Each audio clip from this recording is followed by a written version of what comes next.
Bermeoko udalak onartuta duen berdintasun planeko helburuei jarraituz, 2021-2022 ikasturteari begira, hainbat hezkidetza saio jarriko ditu martxan herriko 4 hezkuntza zentroetan. Saio horiek lehen hezkuntzako 5. eta 6. mailako eta DBH-ko 2. mailako ikasleekin egingo dira.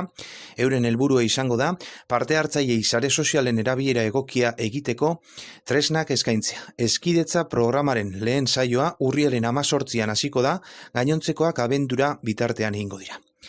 Gaur egun, sare sozialek garrantzia handia dute gure gizartean, baita gazteen artean ere. Honek ez du esan nahi, erabilera egokia egiten denik beti. Lehen hezkuntzatik neskamutiak tresna hauek normaltasun osoz erabiltzen dituzte eta errealitate berri horrek pertsonen arteko harreman moduak aldatu egin ditu. Horrek dakartzan fenomenoetan arreta jartzea oso komenigarria da.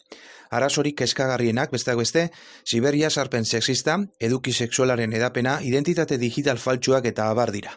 Horri guztiari aurre egiteko eta tratu onak sustatzeko tresnak eskaini nahi zaizkie Bermeoko gaztei saio hauen bidez. Talde bakoitzarekin 2 orduko formakuntza saioa egingo da. Parte hartuko duten ikastetxeak, Eleizaldi ikastola, San Francisco, Sagrado Corazón ikastetxea eta Arosena Barrueta BHI.